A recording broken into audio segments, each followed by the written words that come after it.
And it's Dan and James talking about the Villa games.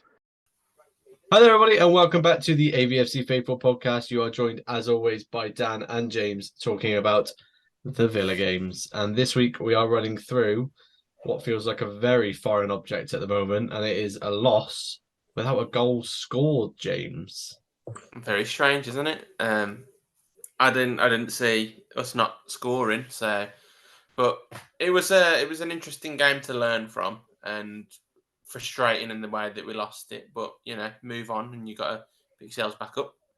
Yeah, it's a weird system, isn't it? When you lose so infrequently now that it kind of doesn't hurt as much. It's really strange. You think it would hurt more, but it's quite an exciting little position we're in at the moment. I mean, obviously we'll go into the game in depth, but if you'd have told me beforehand that we lose that 2-0 without saying that there was a clear-cut chance that we've missed, so to say, I'd have thought you were just having me on and we were looking at Villa from, just over a year ago now. But it was a strange game, wasn't it? Because, I mean, we didn't really get a chance to see how we'd set up, because by the time the game settled into its first phase, we conceded straight from a great move down our right-hand side. Their left, I thought, really well worked. They got it behind twice, behind Cash, with that exact same move.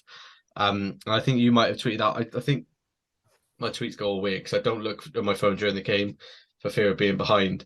I think you tweeted out about how he was given so much time to pick out his place for the finish. Fantastic finish, by the way. Yeah, it was.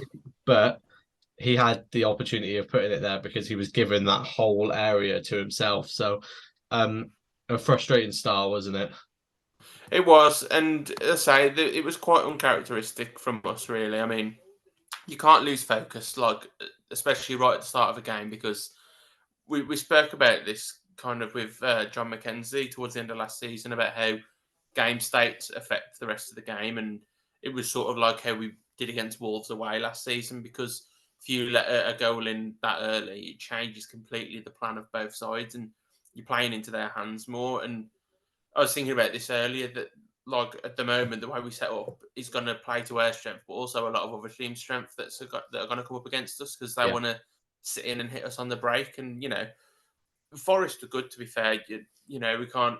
We always say this about when we play well, and it's always like what the other team did badly. And we've got to say that Forest did well with what they set out to do. And, there were poor goals to concede from our point of view, but they deserved them through their endeavour and how they worked the ball forwards. So, but yeah, it was just uncharacteristic from us quite a lot. I mean, it was really frustrating for me because Dougie's such a good player, and he's pretty much always on it. I thought he needed to get out to the ball quicker when that ball rolls out to Aina.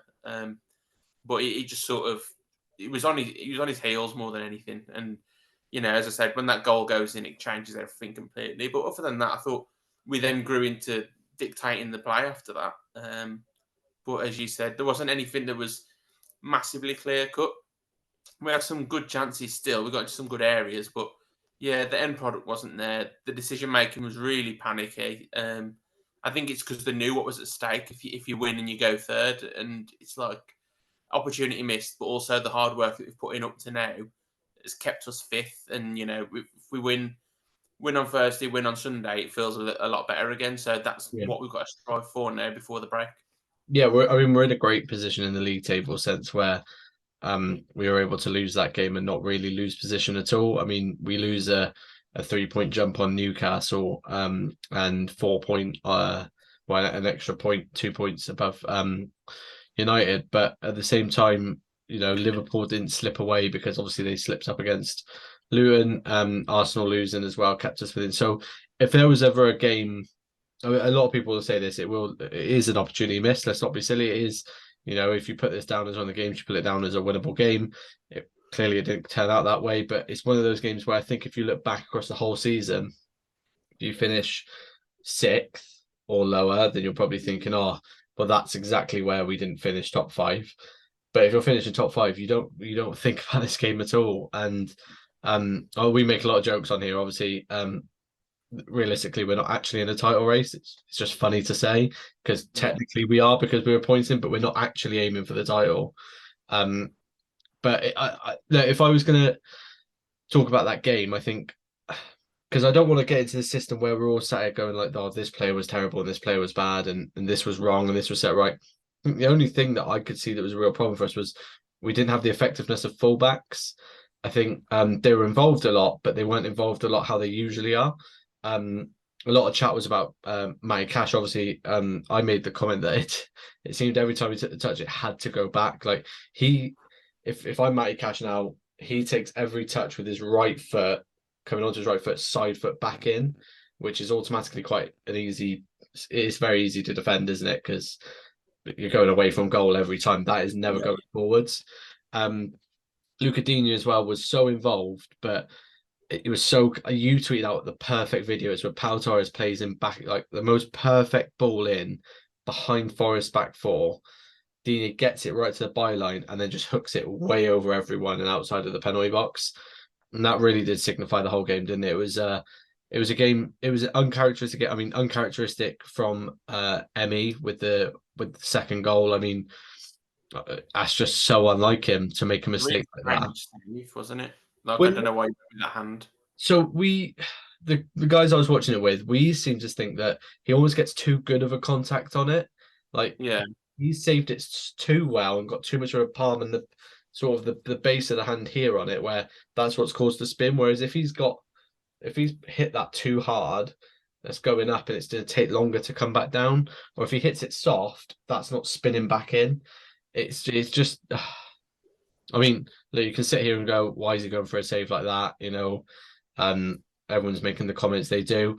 Keepers make mistakes. He makes vastly less mistakes than most keepers in world football, from what I know and from what I see. No doubt in his quality. I think we can allow him one mistake. He can make a mistake every game from now to the end of the season. I'll still love him. So, it's a shame, but that's not what lost us the game. What lost us the game was just it's annoying, isn't it? Because it's one of those games where we can't look back and say we played bad. Toothless is the wrong way to describe it as well, because it wasn't like we lacked threat. It was just we lacked conviction in the threat. We bit down, but we had no teeth almost. We weren't ruthless, and this is like, again, going back to when we spoke to John McKenzie and how you talk about your lucky side of the game when you look at the data and the underlying numbers and how you cash your XG in at different times of the season. Look at the Brighton game.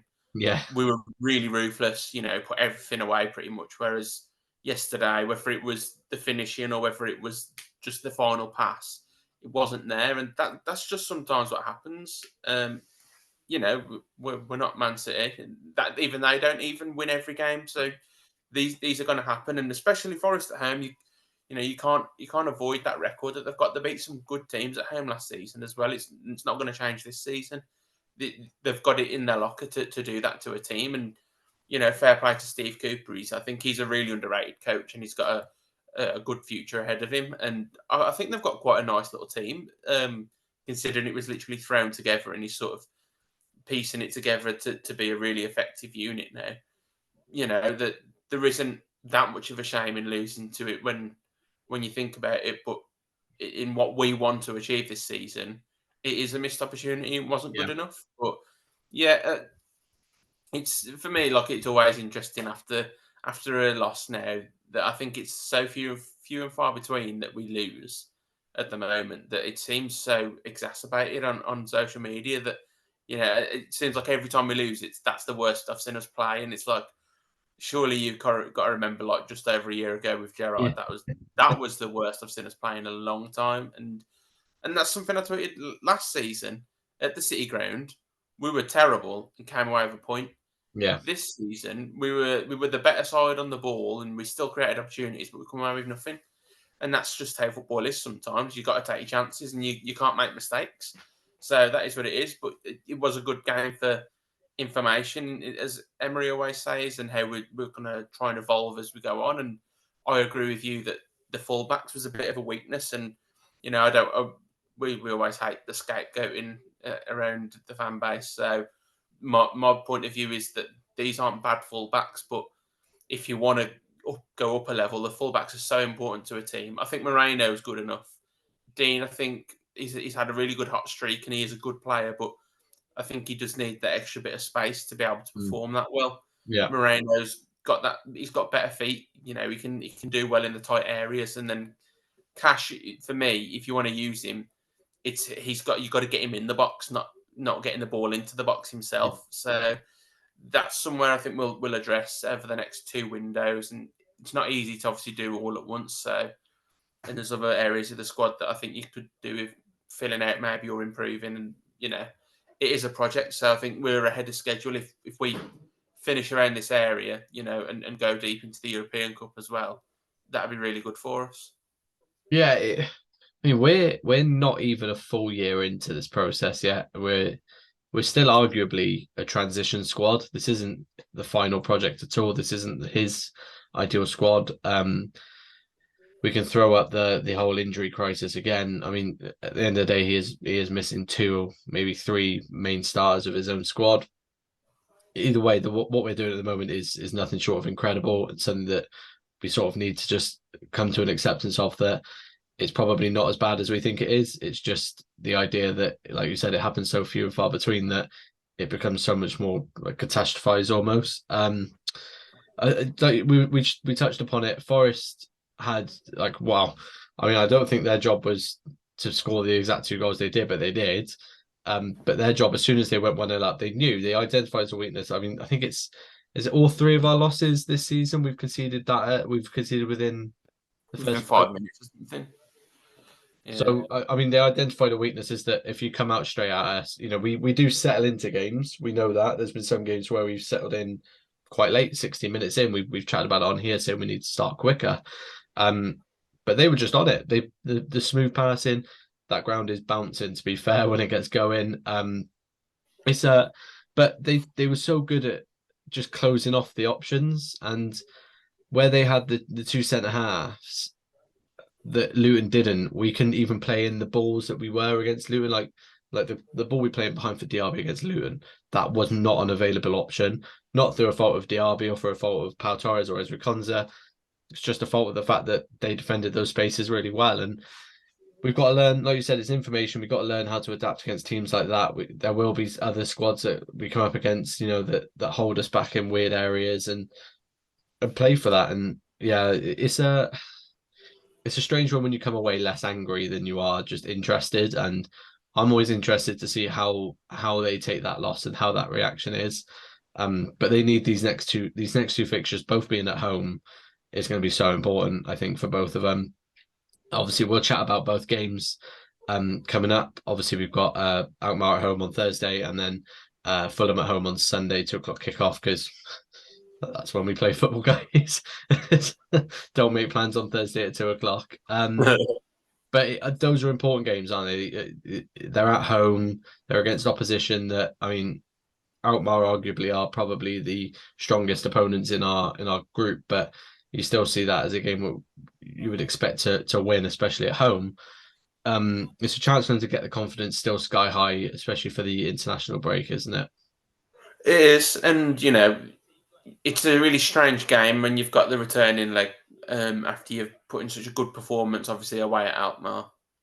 I think there's almost an expectance that it's going to be more of the same, but Alkmaar will come away from that knowing that they need to play different, and we know that they'll be wanting to play different. So it's how you try and navigate that, because you don't 100% know what they'll do then, and they will probably sit back a little bit more. But then at Villa Park, we tend to find a way, one way or another, even if it's in the 94th minute or something. But 3 points would be really big, the same as on Sunday again, which really gutted. I don't get to see the game on Sunday. I'll be driving back from Blackpool, so I'll probably have it on the radio, and which I hate listening on the radio. It makes me more tense than anything. Yeah, I hate not being able to see it because everything sounds worse. Yeah, but the first, I'm going to the Alkmaar game, so that'll be interesting. I don't know what he'll start with, but I imagine it'll be a pretty strong team again. I think I'd like to see Zaniolo play on the right. I'd like to switch it between him and McGinn, because I think McGinn's shown he can operate on the left, whereas I think Zaniolo could do with being on that right side. In his actual Yeah, so it'll be interesting to see how we go with it, but I think we will manage a win 1 or 2-0. I'm back to the lower scores now. Been humbled a little bit. Let's go back to the 1-2-0. Yeah, I mean, it is one of those games where it's strange, isn't it? Because obviously we're so used to playing in the Premier League where you've got like 5, 6 months between match days that you come up against someone that you played 3 weeks ago and you're like, oh, I mean, it's fresh in the memory of how it's catch-22. We know how they're going to probably play, but they know exactly what we're going to do in order to fight against it. So, I mean, we're a different beast at home, aren't we? We play different. The systems just operate a bit differently. It's an attitude to the pitch as well.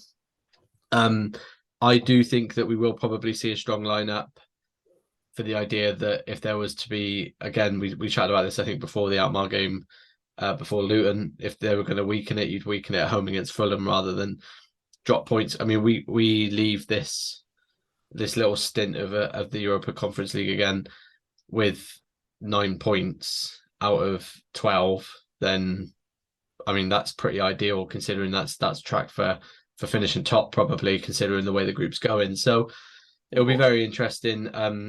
I would like to see. I think this will be the game where we probably see Moreno come on at the 70th, 80th minute.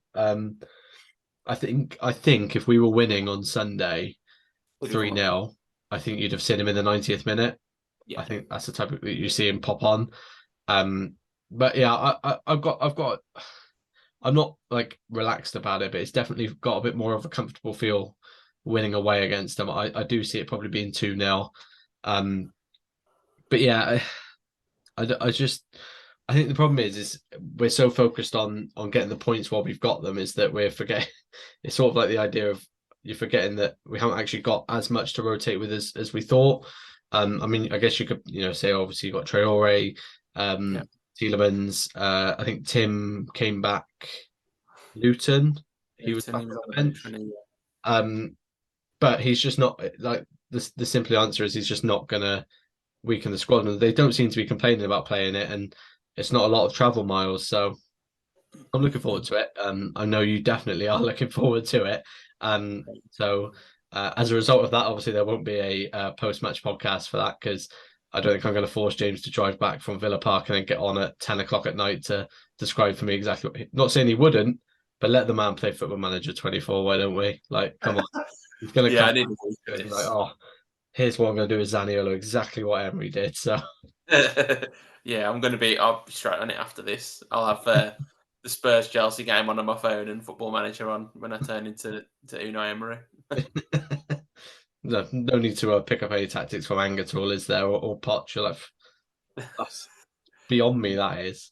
Yeah, that's but yeah, it's still like really nice listening to that European music, at Villa Park, and it's like, yeah, I'm looking forward to it. And I hope it's a good atmosphere, but I know what like a nighttime game in midweek can be like.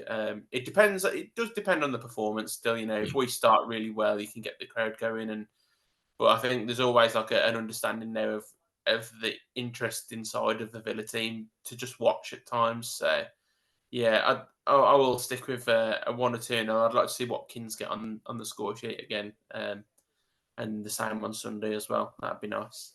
Yeah. I mean, touching upon Sunday, Fulham again. They're not a bad team, but again, they're a team you'll be looking at a comfortable result against a comfortable performance and result against them at home. I think they were unlucky against United, but then again, you saw a weakness in the fact that they just basically gave the ball to United as many times as they could in order to let them score. Shows the fact that they're probably not as strong as a team as they were at the start of last season, for example. So again, there you're probably looking at a strong, decent performance, probably a bit like Luton, where it sort of dies out towards the last half hour because it's going quite smoothly. It doesn't mean I underestimate Fulham at all, by the way. It just means that I think that again we're at home and a response is needed in the league, and 3 points is so necessary before to just ensure we've got that gap still. You want to go into the international break with that gap intact. So I think I'd say 2-0 for both, really, and a week where we sort of look back and go, well, you could call it a success still. It's an important week because depending on the the outcome of the Legia Warsaw and Zrinski game, maybe we go 3 points clear, maybe, or 2 points clear or something. We'll see. So it could be important, putting a bit of daylight between us and another team in the group, and then getting back to winning ways in the league and keeping up that fight for top 4, 5, 6. I'm still saying that for me, top 6 or 7 anywhere in that area, and going deep into a cup or two still, it would be a really successful season, because Definitely. adding in extra competitions this year, it does take its toll. And if you can still maintain league form as well as doing well in the cup, then I mean, at the end of the day, we could probably finish 8th and win the Conference League, and I'd still be really buzzing. Even Yeah. 10th, I mean, silverware is just so big. I understand the viewpoint of how big Champions League would be, and that it's almost as good as a trophy. But football's about remembering like great memories, and Moments, yeah. yeah, you can't say that winning a trophy isn't better than getting top 4 or 5. It's what football's about, isn't it? So we'll see come May if that's what happens. But we're on the right trajectory, so that's the main thing. Definitely, it's not a week for overreactions at all, and but for calling anyone out, or saying that certain people should have their loans terminated and not start anymore, or to bin certain people off. I mean, I know we've got to have that reaction because we're Villa, but it makes for an interesting Twitter read while you're on the toilet, to see the amount of people that are determined to drive Zaniolo back. Someone put out a tweet before the game. They were like, "Oh, if Zaniolo is the answer, what's the question?" And Billy, who's obviously a big friend of the pod, really helpful especially for allowing us to go to Villa Park and stuff. He just put who's Villa's next scapegoat, which pretty much encapsulates it perfectly, because we got to have someone, aren't we? So I think. I don't want to say he scores this week because I keep saying he scores. So I'm going to say he doesn't score this week. So you're welcome back to hat trick. Yeah, on Thursday. He's going to score an overhead kick on Thursday, I tell you. His first goal is either going to be the worst goal ever or the best goal ever. Yeah, that's so true. It really is. The way it can be done.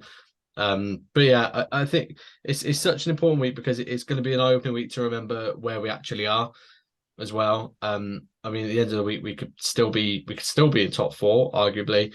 But worst comes to worst, we're still 5th. And then we could also be top of a European group stage competition. European group stage competition. So realistically, if you said that to us a year ago, we're like, yeah, all right, keep dreaming. Yeah.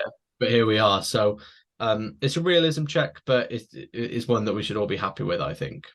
Yeah, it was always going to come. As I said, we're not going to win them all, and it's just part of the process, part of the evolution. We're still doing really. I say it's not.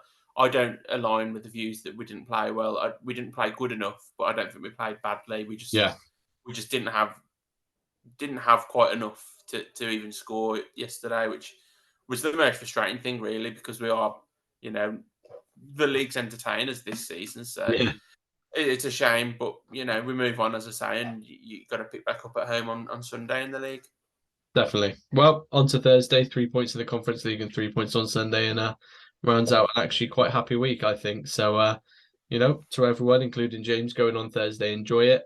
Bring us back 3 points and a hefty performance. I'll be watching from the comforts of Le Chateau. And Sunday, of course, to everyone else, go out to Villa Park, make it loud, make it proud, and the 3 points there will just make it so much more comfortable for us. So, again, if you enjoyed watching this week's episode, make sure you hit the like button, the subscribe button, and what should we do this week, James? Tickle the bell, caress the bell. We go for caress. No, caress is the one we're going for. So caress the bell, so you never miss another upload from the boys.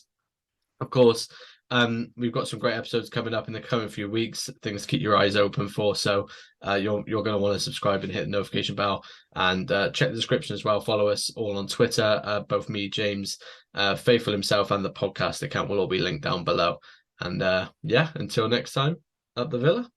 Up the Villa.